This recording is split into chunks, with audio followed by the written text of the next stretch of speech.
Hi there, Dr. Sasse here from Sasse Surgical. I had some questions in the clinic this week about hair loss and weight loss surgery, so I thought that I would just address that a little bit here.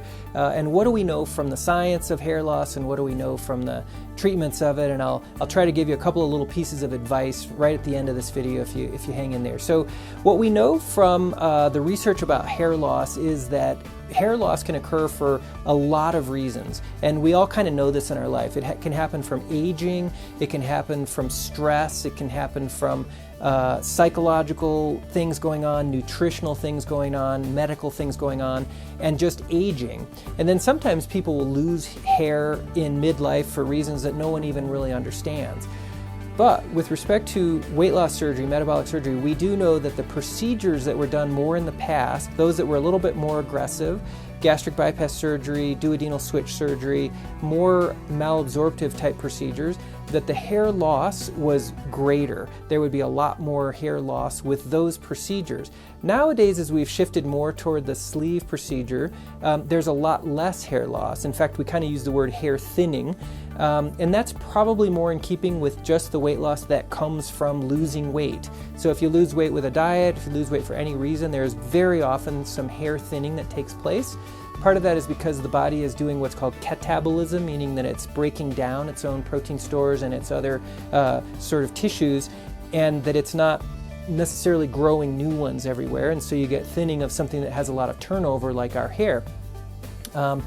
And you combine that with the backdrop of people just having natural hair loss sometimes, and you see a little bit of an uptick of the hair thinning even after the sleeve gastrectomy procedure.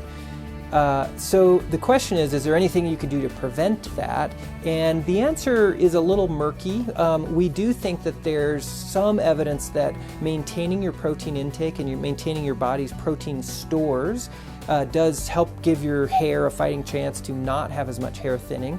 And then there's some suggestions that there are some trace elements, and those would include zinc and selenium, that may play a special role in the hair follicle function and in growing that hair. And so for that reason, there's some special supplements that are often offered and sort of marketed as being better for protecting, preserving, and growing hair, and also they seem to have an effect on our nails and possibly on our skin tone.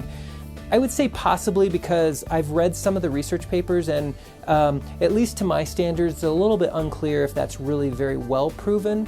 Some of it might be a little bit wishful thinking. I'm not quite sure. But on the other hand, I think it's of no harm to take an extra supplement that has those trace elements.